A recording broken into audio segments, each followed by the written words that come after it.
அனைவருக்கும் அன்பு வணக்கம். இதுவரை நமது பிரபஞ்ச தியான மையத்தின் சேனலை சப்ஸ்கிரைப் செய்யாதவர்கள் இந்த வீடியோவுக்கு கீழே இருக்கும் ரெட் கலர் சப்ஸ்கிரைப் பட்டனை கிளிக் செய்து சப்ஸ்கிரைப் செய்து கொள்ளவும். கூடவே பெல் ஐக்கானை கிளிக் செய்யவும். புத்தம்புது வீடியோக்கள் உங்களுக்காக காத்திருக்கின்றன. நன்றி.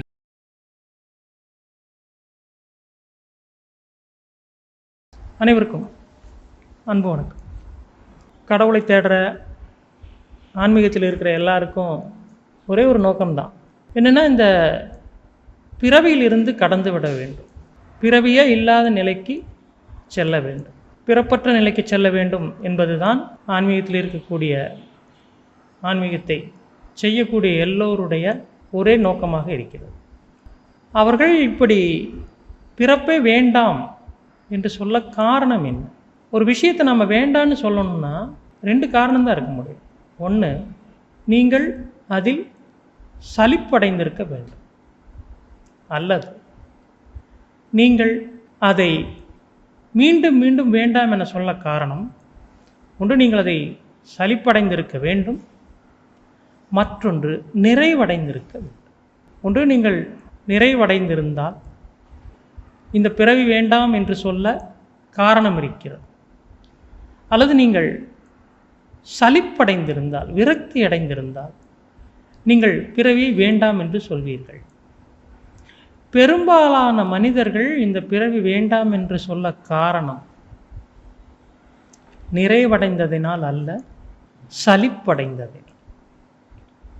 நீங்கள் சலிப்படைந்து ஒரு விஷயத்தை, விரக்தி அடைந்து ஒரு விஷயத்தை நீங்கள் வேண்டாம் என்று சொல்வதால் அது உங்களுக்கு கிடைக்காது.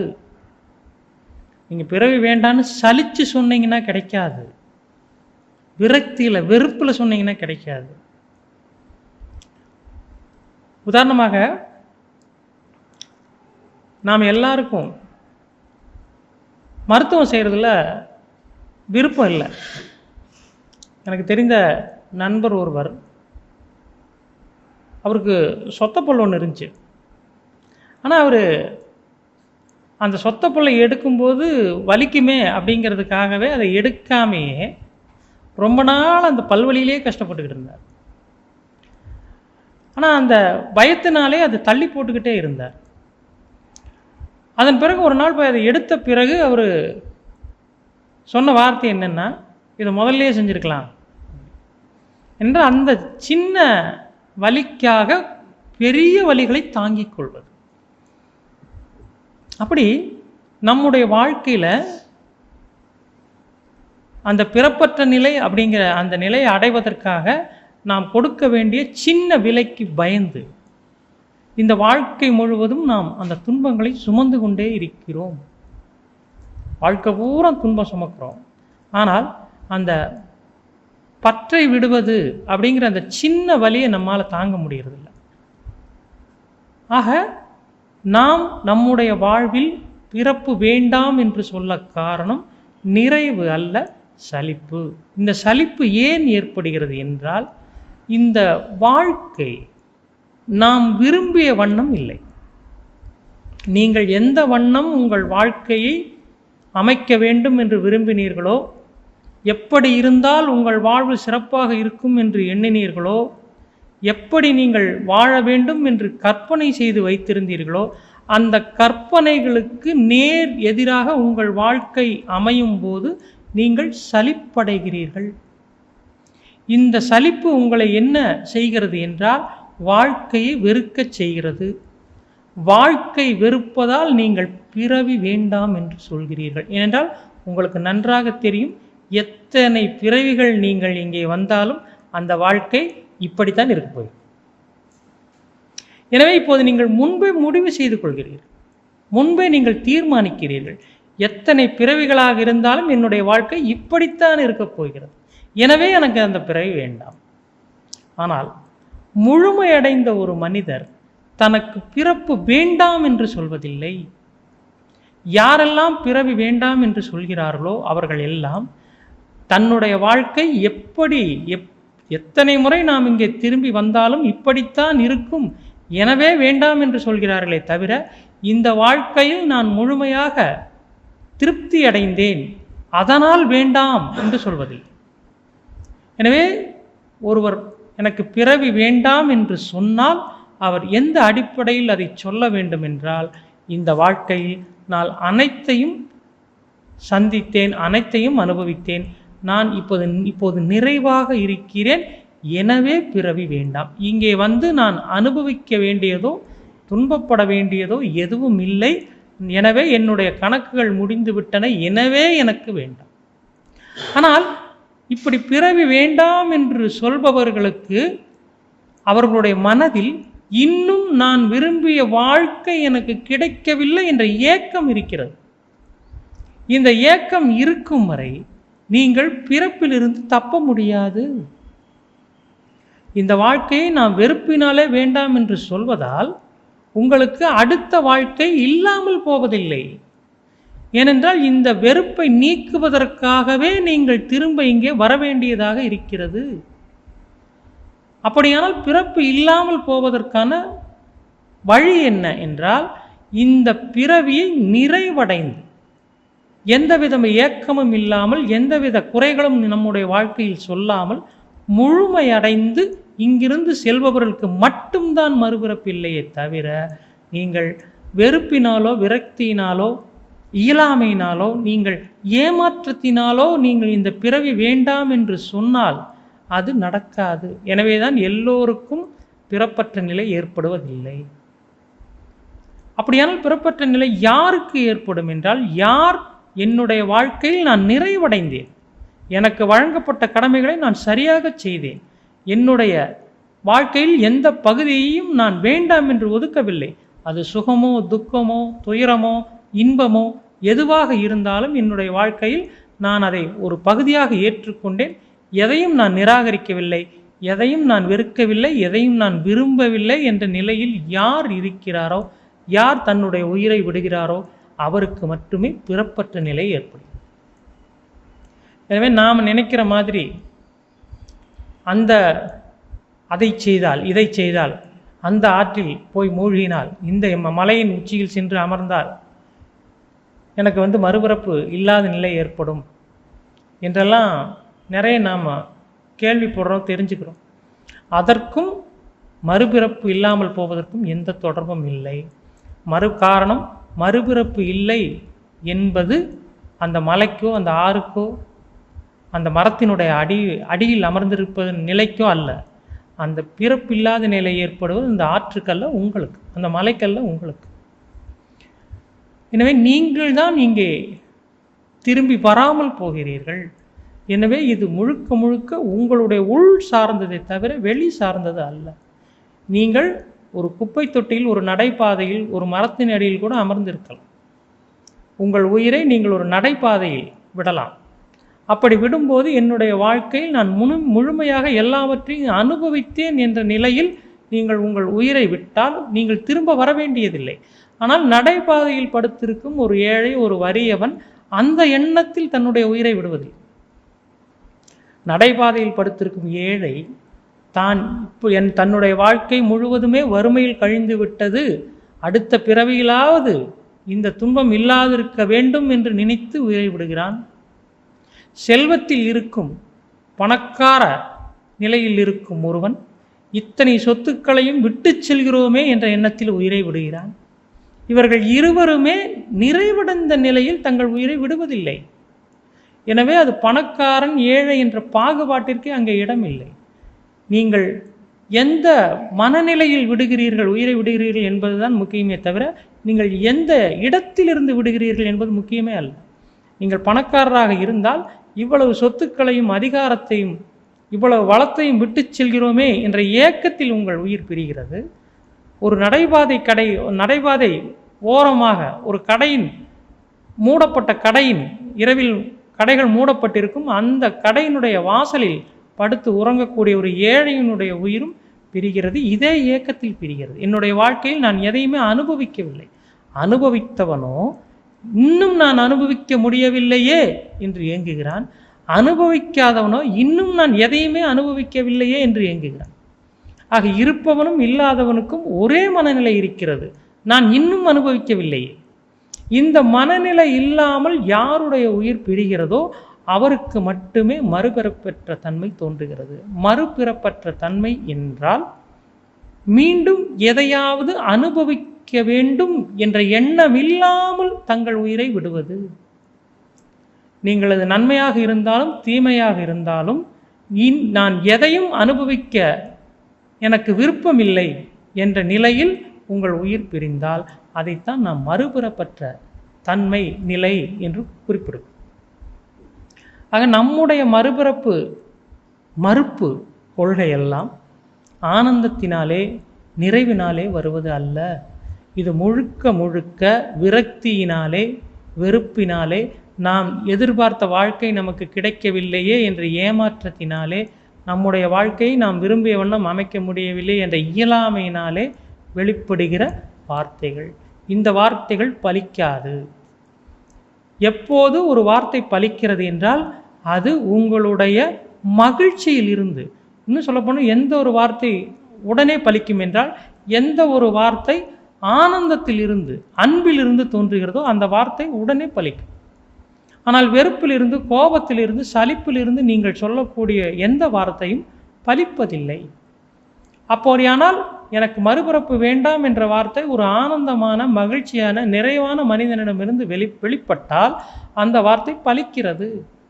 ஆனால் சலிப்பில் ஏமாற்றத்தில் விரக்தியில் ஏற்படக்கூடிய அந்த நிலையிலிருந்து ஒரு மனிதனுடைய வாயிலிருந்து மனதிலிருந்து இந்த எண்ணம் தோன்றுமானால் அது பலிப்பதில்லை. இன்னும் சொல்லப்போனால் நம்முடைய மொத்த வாழ்க்கையுமே துயரத்தில் இருக்கிறது, துன்பத்தில் இருக்கிறது. இந்த துன்பத்தை நம்மால் தாங்க முடியவில்லை அல்லது இந்த துன்பங்களை இந்த துயரங்களை நம்மால் ஏற்றுக்கொள்ள முடியவில்லை, இன்னும் சொல்லப்போனால் கையாள முடியவில்லை. இந்த நிலையில் நாம் என்ன செய்கிறோம் என்றால் துன்பத்தை நீக்குவதற்கு பதிலாக துன்பத்தை தடுப்பதற்கு பதிலாக நம்முடைய வாழ்க்கையில் துன்பமில்லாமல் இருக்க வேண்டும் என்ற நோக்கத்திற்கு பதிலாக வாழ்க்கையே வேண்டாம் என்று சொல்கிறோம். வாழ்க்கை இருந்தால்தானே துன்பம் வரும். எனவே வாழ்க்கையே வேண்டாம் என்று சொன்னால், பிறவியே வேண்டாம் என்று சொன்னால், பிறவி இருந்தால் பிறவி மீண்டும் ஏற்பட்டால் துன்பம் வரும். எனவே நாம் வேண்டாம் என்று சொல்ல காரணம், மறுக்க காரணம், எதை மறுக்கிறோம் என்றால் நாம் பிறவியை மறுப்பதில்லை, அந்த பிறவியில் ஏற்படும் துயரத்தை துன்பத்தை மறுக்கிறோம், துன்பத்தை வெறுக்கிறோம். துன்பத்தை வெறுப்பதனாலே நீங்கள் பிறவியை வெறுக்கிறீர்கள், பிறவி வேண்டாம் என சொல்கிறீர்கள். ஆக நம்முடைய மறுப்பு என்பது பிறவியினுடையது அல்ல. எனவே தான் உங்களுக்கு பிறப்பற்ற நிலை ஏற்படுவதில்லை.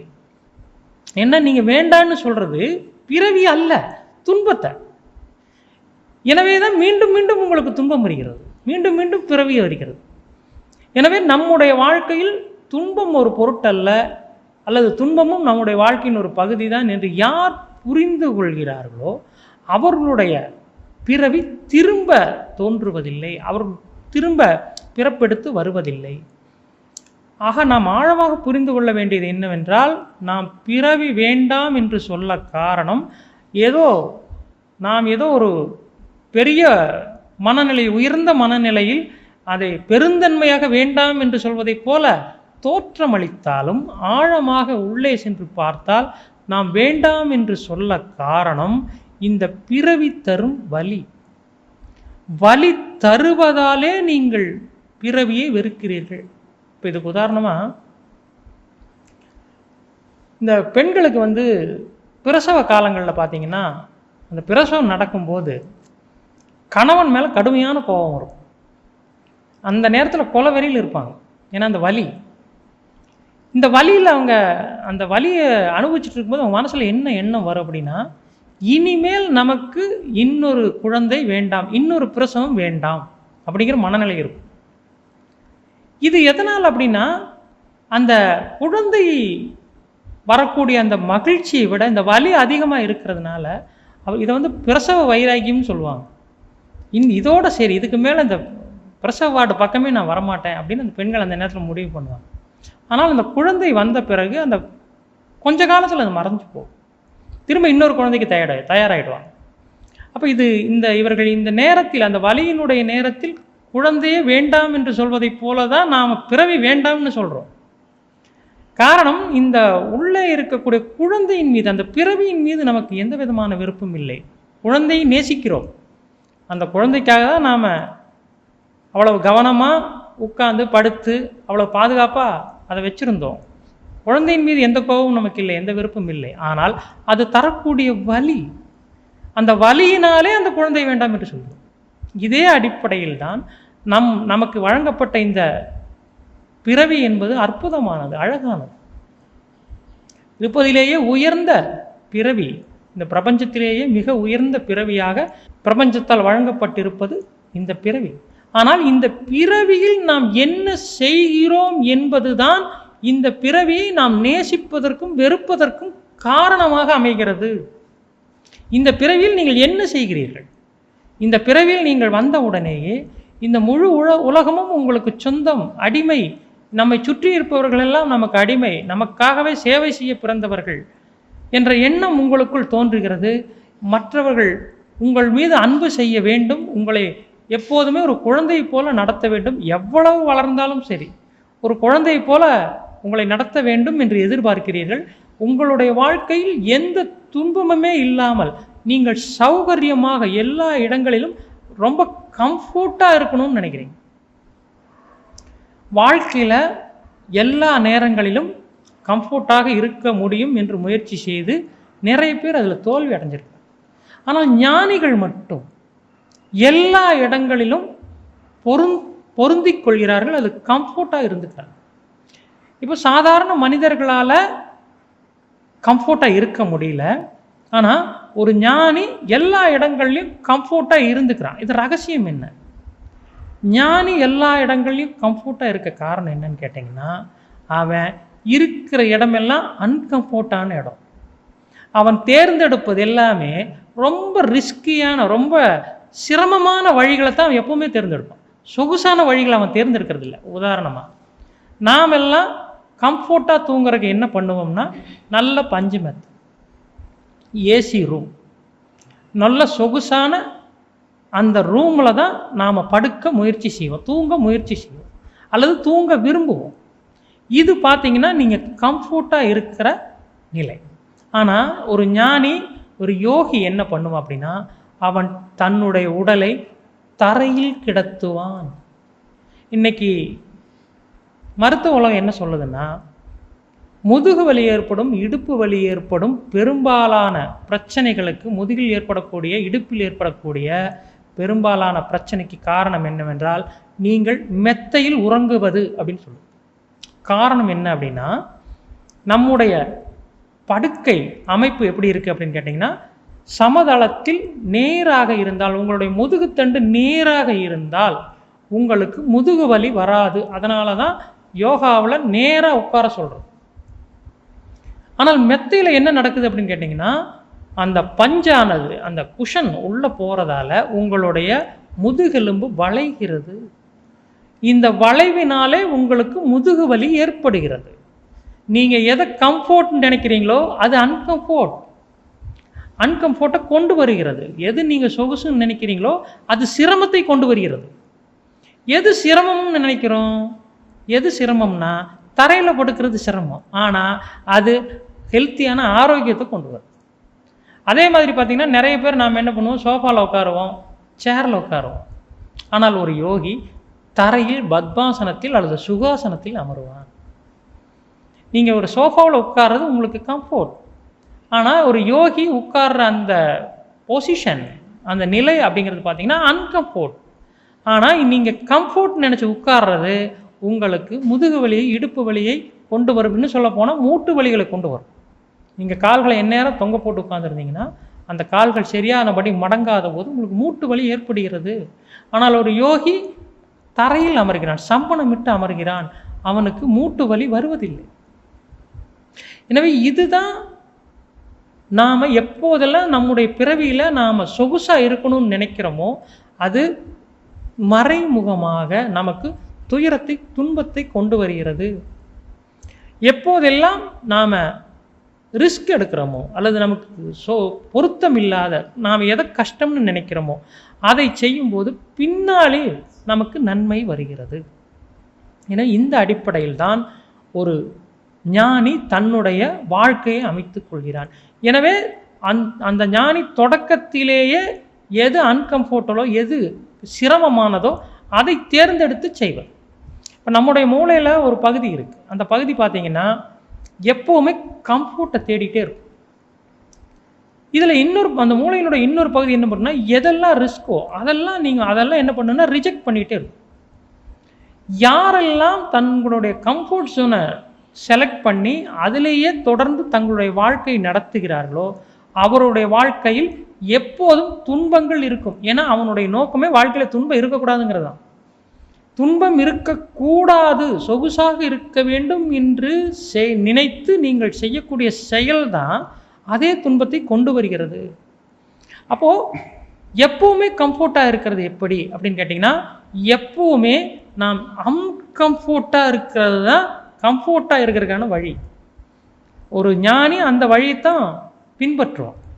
எப்போதுமே ஒரு சிரமமான சூழ்நிலையை தேர்ந்தெடுப்பது, ரிஸ்கான சூழ்நிலையை தேர்ந்தெடுப்பது, சவால்களை தேர்ந்தெடுப்பது. இந்த நிலையில்தான் ஒரு ஞானியினுடைய யோகியினுடைய வாழ்க்கை இருக்கும். எனவே அவன் தன்னுடைய வாழ்க்கையை சிரமம் இல்லாமல் துன்பம் இல்லாமல் கழிப்பது எப்படி என்பதை புரிந்து கொள்கிறான். இப்போது அவனுடைய வாழ்க்கையில் பெரிய அளவில் சிரமங்கள் இல்லை. எனவே இவன் தன்னுடைய வாழ்க்கை பற்றியோ தன்னுடைய பிறவியை பற்றியோ பெரிய அளவில் குறை சொல்வதில்லை. ஆனால் நாம் இந்த வாழ்க்கை சொகுசாக இருக்க வேண்டும், நம்முடைய விருப்பத்தின்படி இருக்க வேண்டும், இந்த உலகமே நமக்கு சேவை செய்ய வேண்டும், உலகமே நமக்காக எல்லாருமே தங்களுடைய வாழ்க்கையை விட்டு நமக்காக வாழ வேண்டும் என்கிற எண்ணம் தான் நம்முடைய வாழ்க்கையில் எல்லா துயரங்களையும் கொண்டு வருகிறது. ஆக நம்முடைய வாழ்க்கையில் மிகப்பெரிய சிக்கலை கொண்டு வருவது என்னவென்றால், நாம் சொகுசாக வாழ்வது, சுகபோகமாக வாழ நினைப்பது தான் எல்லா துயரங்களையும் நம்முடைய வாழ்க்கையில் கொண்டு வருகிறது. அந்த சுகபோக வாழ்க்கை நமக்கு வராத போது நாம் ஏமாற்றம் அடைகிறோம். ஏமாற்றம் நமக்கு வலியை தருகிறது. வலியினாலே இந்த பிறவியை நாம் வெறுக்கிறோம். இந்த பிறவியை வெறுக்காமல் இருப்பதற்கு நாம் எல்லா இடங்களிலும் சொகுசாகவே இருக்க வேண்டும் என்ற எண்ணத்தை விட வேண்டும்.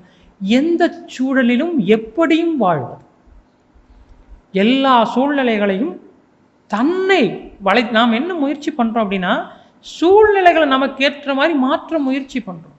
நாம் ஒரு இடத்துல போய் தங்கும்போது என்ன கேட்குறோம்?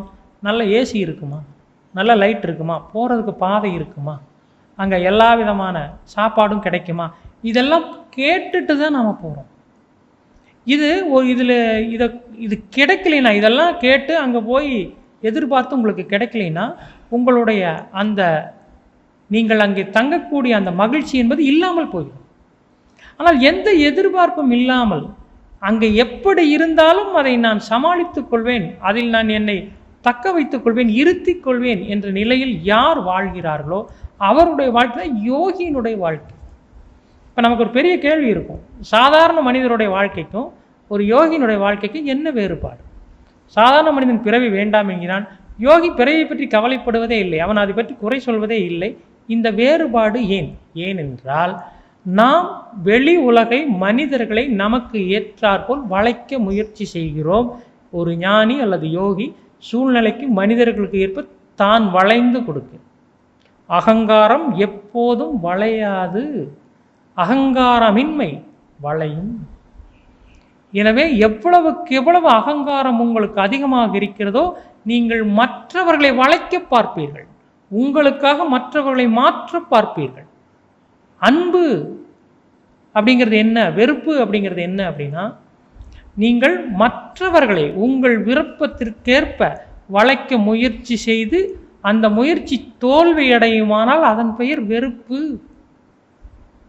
மற்றவர்கள் எப்படி இருக்கிறார்களோ அவர்களை நீங்கள் வளைக்காமல் நீங்கள் அவர்களுக்காக வளைந்தால் அதன் பெயர் அன்பு. எனவே நீங்கள் இந்த பிறவியில் நிறைவாக வாழ வேண்டுமானால் மற்றவர்களை வளைக்காமல், இந்த உலகத்தை உங்களுக்காக உலகத்தை மாற்றாமல், உலகத்தின் போக்குக்கேற்ப மற்றவர்களுக்காக நீங்கள் மாறும்போது இந்த பிறவி அர்த்தமுள்ளதாகிறது, பொருள் உள்ளதாகிறது, மகிழ்ச்சியானதாக, நிறைவானதாக ஆகிறது. யாருக்கு இந்த பிறவி துன்பம் கொடுக்கும், யாரால் வளைய முடியவில்லையோ அவர்களுக்கு இந்த பிறவி நரகம். யாரால் மற்றவர்களோடு இணக்கமாக வளைய முடியுமோ அவர்களுக்கு இந்த பிறவி சொர்க்கம். எனவே நீங்கள் நரகத்தில் வாழ்வதால் திரும்ப இங்கே வருவதற்கு மறுக்கிறீர்கள். இங்கே திரும்ப வருவதற்கு உங்களுக்கு விருப்பம் இல்லை. ஆனால் ஒரு யோகிக்கோ ஞானிக்கோ இந்த இடம் சொர்க்கமாக இருப்பதால் அவர் இங்கே இருந்தாலும் சரி என்று சொல்கிறார், வரவில்லை என்றாலும் சரி என்று சொல்கிறார். அவருக்கு அதில் எந்த வேறுபாடும் இல்லை. அவர் வந்தால் மகிழ்ச்சியாக இருக்க போகிறார், வரவில்லை என்றாலும் அவருக்கு அதை பற்றி பிரச்சனை இல்லை. ஆனால் நமக்கு வர வேண்டாம் என்பதுதான் எண்ணமாக இருக்கிறது.